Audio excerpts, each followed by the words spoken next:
Selamat pagi Encik Suhaimi. Kami nak bentang tentang e-folio penghayatan etika dan peradaban. Kod khususnya ialah MPU 21032. Tajuk kami hari ini adalah Kesepaduan Nasional Malaysia. Nama pelajar yang mengandungi dalam kumpulan ini ialah Merwin, anak lelaki GM Gunalan 10 DLS 22F2011. Seterusnya Lugin, anak lelaki Kumar 10 DLS 22 F2037. Seterusnya adalah Karnagaran, anak lelaki Tanah Balen 10 DLS 22 F2087. Seterusnya ialah Harshan, anak lelaki Wira Kumar 10 DLS 22 F2049.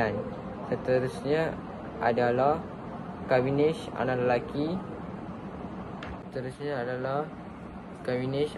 Yogeshwaran Naidu 10 DLS 22 F2052.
Pengarahan. Selamat sejahtera kepada semua rakan-rakan dan kepada pensyarah. Pada pagi yang mulia ini, kami dapat menyelesaikan tugasan kerja khusus ini dengan penuh jayanya. Kami menjulang sepenuh penghargaan kepada Encik Suhaimi bin Muhammad, pencara mata pelajaran penghayatan etika dan peradaban MPU 21032. Di atas kesudian beliau memberi tugasan ini kepada kami, beliau juga banyak membantu kami sepanjang proses pembentukan tugasan ini berlaku. Selain itu, tidak lupa juga pengarahan buat ibu bapa kami yang memberi sokongan dan dorongan dari segi fizikal dan mental sepanjang penghasilan tugasan ini. Akhir kata, kami juga mengucapkan ribuan terima kasih kepada rakan-rakan yang membantu kami secara langsung atau tidak langsung sepanjang proses merealisasikan tugasan ini berjalan. Pelbagai ilmu yang dapat kami pengarahan.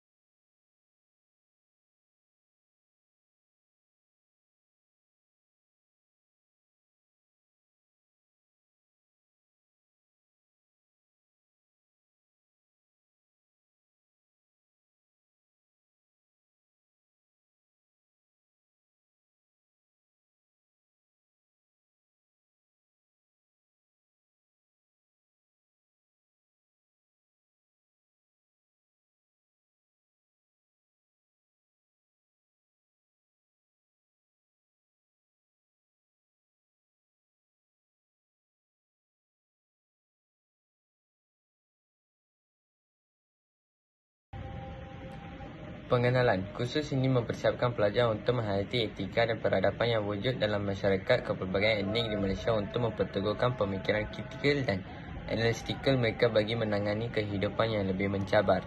Pengisian khusus ini didedahkan dengan dinamika konsep etika dan peradaban yang menjadi kekuatan kepada pembentukan negara Malaysia berdasarkan susul masa evolusi sejarahnya dari era pra-kolonial sehingga pasca-kolonial.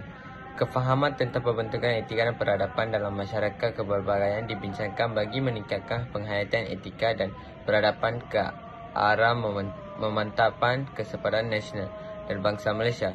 Peradaban acuan Malaysia perlu dikupas serta diperdebatkan dalam aktiviti akademik perpandukan perlembagaan persekutuan sebagai tapak integrasi dan wahana etika dan peradaban. Pembinaan Kesatuan Nasional amat dipengaruhi oleh globalisasi dan pengembangan teknologi maklumat dan perilaku tanggungjawab sosial dan digerakkan pada peringkat individu, keluarga, komuniti, masyarakat dan negara. Justru perubahan yang berlaku dalam masyarakat dan pembangunan langsung ekonomi telah membawa cabaran dalam mengukuhkan kelestarian, etika dan peradaban di Malaysia. Amalan pendidikan berimpak tinggi HIPS dipraktikkan dalam pengajaran dan pembelajaran bagi mendalami khusus ini.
Teras utama Kesatuan Nasional Malaysia. Yang pertama adalah kesepaduan realiti yang telah dikecapi. Yang kedua adalah perpaduan gambaran ideal yang ingin dicapai. Dan yang ketiga adalah penyatupaduan kegiatan dan pengalaman harian. Sudah 65 tahun negara kita mendapat merdeka, tetapi masih bergolek dengan pencarian identiti kebangsaan dan pembentukan perpaduan nasional yang sewajarnya. Terdapat pelbagai kaum, iaitu Melayu, Cina, India, tetapi tidak kesemuanya menyatupadukan antara satu sama lain. Jadi pelbagai program boleh dianjurkan untuk menyatupadukan bangsa-bangsa ini untuk menjadi bangsa Malaysia. Yang kedua adalah kesepaduan ideal yang ingin dicapai. Perpaduan merupakan penyatuan dan darjah serta jenis penyatuan yang dipamerkan sesebuah masyarakat atau kumpulan dan jiran merdeka. Seperti yang dikatakan, walaupun etnik, adat, resam setiap kaum adalah lain, ia hanya untuk menunjukkan budaya agama sahaja. Bangsa-bangsa hal lain, kita bukanlah bangsa asing, tetapi kita perlu bersatu sebagai satu bangsa, iaitu bangsa Malaysia. Yang ketiga adalah penyatupaduan kegiatan dan pengalaman harian. Kita sebagai rakyat Malaysia perlulah menghayati ibadat dan etnik kaum lain.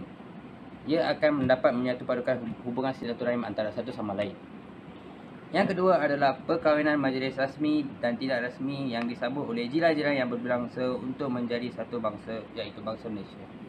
Aktiviti-aktiviti yang saya telah menyatakan ini untuk menyatupadukan dan membentuk bangsa Malaysia. Teras utama Kesatuan. Slide yang seterusnya adalah menghayati pengalaman Malaysia dari kesatuan ke perpaduan. Yang pertama adalah sejarah mencari kesatuan. Membina kesatuan berterusan.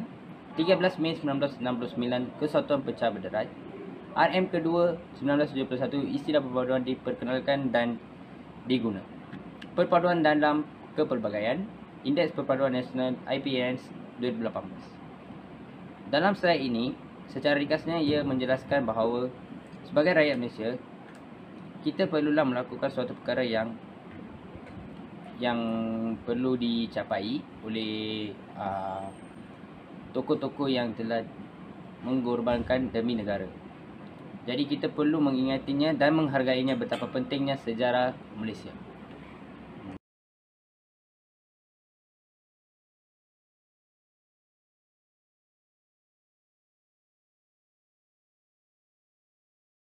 Slide yang seterusnya adalah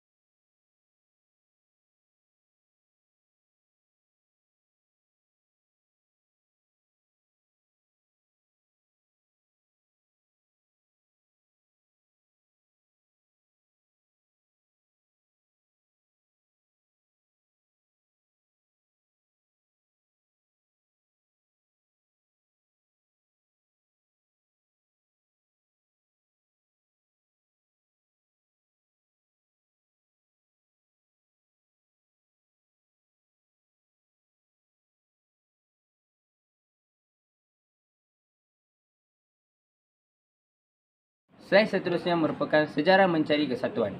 Sejarah mencari kesatuan merupakan Malaya Malaysia ibarat sebuah jigsaw puzzle. Negeri-negeri dalam Malaya Malaysia asalnya terikat kepada pusat-pusat yang berbeza, Siam, Belanda, Britain sehingga disatukan oleh penjajah British melalui pembentukan kesatuan persekutuan. Negeri-negeri Selat, negeri-negeri Melayu bersekutu dan negeri-negeri Melayu yang tak bersekutu. Bentuk Malayan Union 1966 ditentang dan dimansuhkan. Persekutuan Tanah Melayu 1948, semua negeri di Malaya. Kemerdekaan 1957, Mercu Kesatuan. Persekutuan 1963. Persekutuan 1963 merupakan dari namanya Tanah Melayu bertukar kepada nama negara Malaysia. Jadi, dalam slide ini kita boleh menyatakan bahawa perubahan melalui sistem pendidikan perlu dimantapkan, sistem sosial perlu ditegaskan dan sistem politik perlu diperbaiki. Sekian, terima kasih.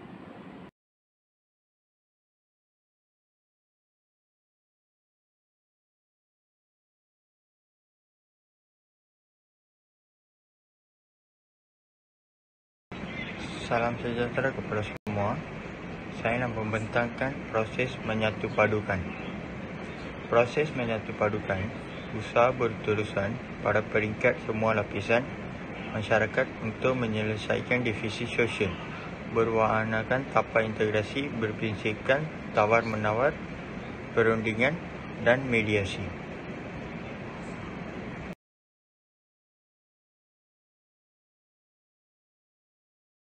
Yang kedua, pemantapan kesatuan nasional Malaysia.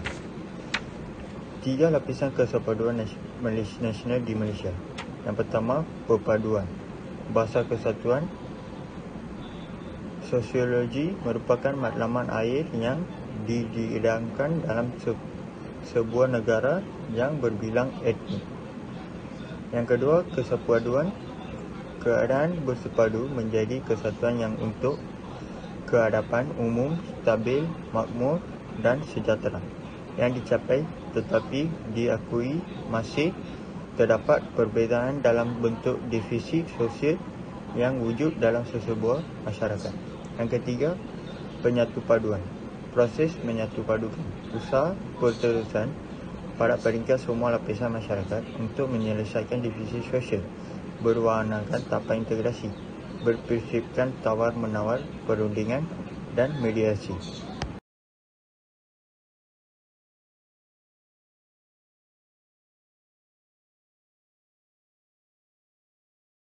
Yang ketiga, kemajemukan Malaysia, pengenalan ringkas. Ketiga-tiga etnik majoriti di Malaysia iaitu Melayu, Cina dan India mengamalkan kebudayaan, adat resam, agama dan bahasa masing-masing. Setiap etnik mempunyai kepribadian budaya yang tersendiri yang masih dikekalkan hingga kini. Berkerakyatan dan hidup di bawah satu bentuk pemerintahan demokrasi raja perlembangan dengan satu cara hidup yang dipersetujui bersama, namun mereka masih dapat disatukan dalam satu ikatan.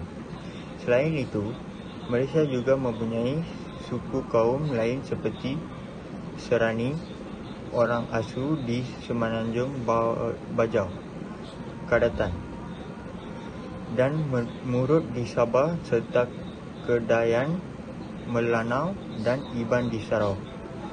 Dari segi agama, masyarakat Malaysia menganut agama seperti Islam, Hindu, Kristian, Buddha, Confucius, Takis, Animisme dan lain-lain.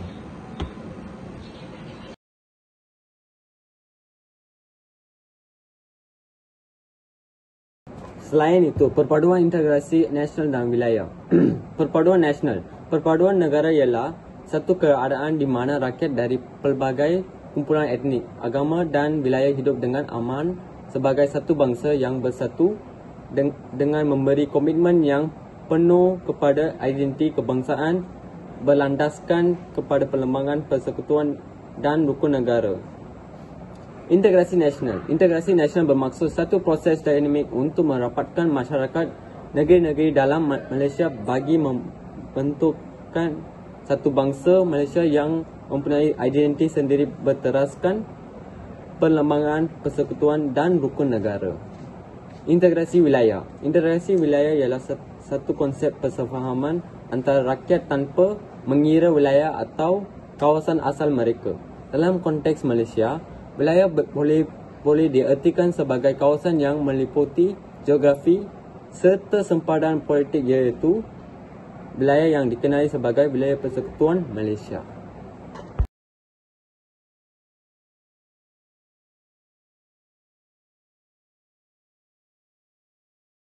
Slide ketiga menyatakan tentang peristiwa 13 Mei 1969.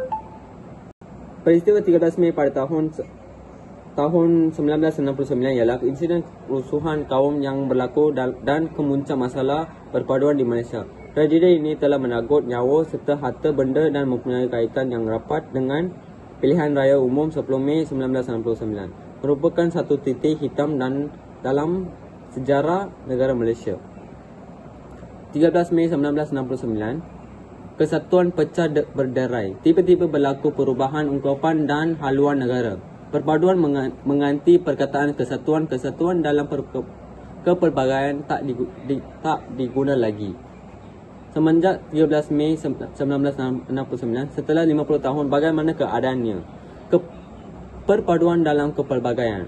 Tiada ukuran objektif dan serius. Ukuran populis daripada cerita di media sosial ke kedai mamak ke halaman berita sedunia. Penilaian umum hubungan etnik turun naik dalam keadaan stable tension.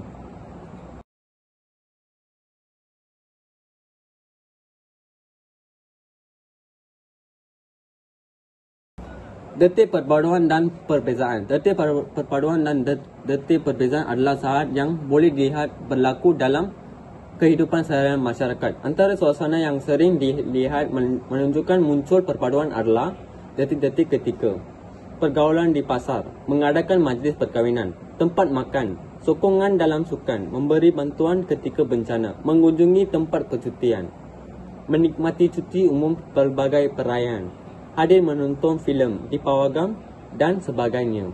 Terima kasih.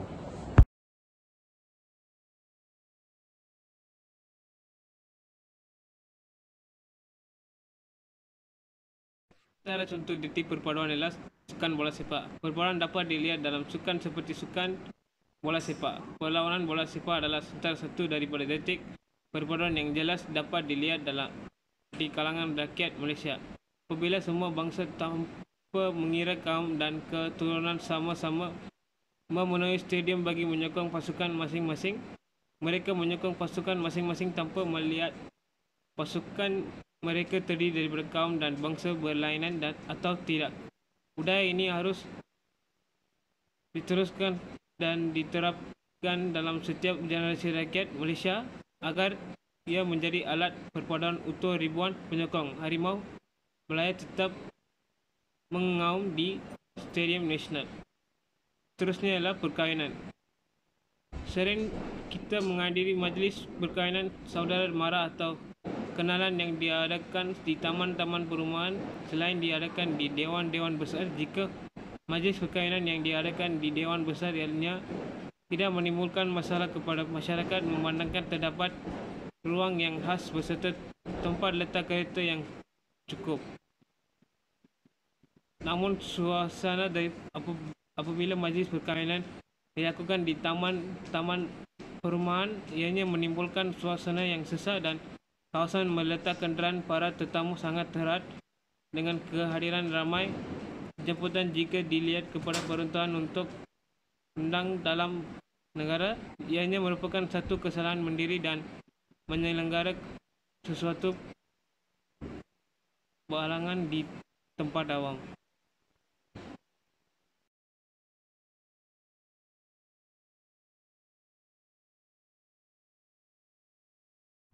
Kesimpulannya ialah sesungguhnya dalam usaha kita untuk menjadi sebuah negara bangsa, pelbagai strategi pendekatan dan dasar telah dilaksanakan oleh kerajaan untuk mencapai negara impian tersebut. Negara impian dan idaman kita bukan sahaja perlu makmur dan maju dalam semua bidang, tetapi mempunyai hubungan etnik yang harmoni dan bersatu padu, serta mencapai integrasi nasional di bawah sistem persekutuan.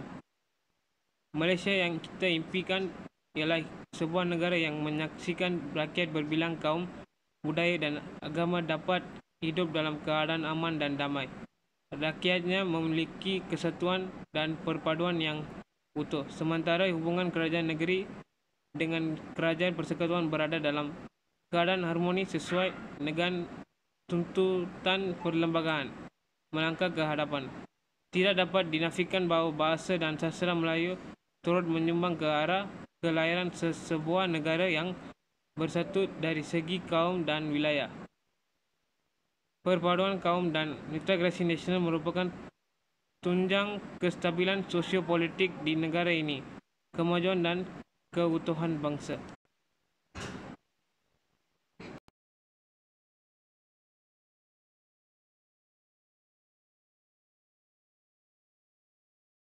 Antara pengajaran yang saya dapat dipelajari ialah semua kaum perlu mengambil peluang dan berusaha untuk mengendali antara satu sama lain. Pengajaran yang kedua ialah setiap kaum mempunyai nilai dan budaya tersendiri serta unik. Justru mana-mana nilai yang positif daripada budaya lain seperti budaya bekerja dan budaya perniagaan orang Cina boleh dikongsi bersama dengan kaum yang lain untuk berjaya. Pengajaran yang ketiga adalah dalam sebuah negara yang berbilang kaum, setiap kaum mempunyai peranan dan fungsi masing-masing dalam pembangunan negara. Justru setiap kaum perlu saling bekerja sama dan menghargai peranan kaum-kaum yang lain. Pengajaran yang terakhir adalah kepelbagaian budaya dan nilai hasil daripada kewujudan masyarakat berbilang kaum di negara ini telah menjadikan negara ini unik. Keunikan ini perlu dipelihara untuk tatapan generasi akan datang dan pada masa yang sama menjadi contoh kepada negara luar.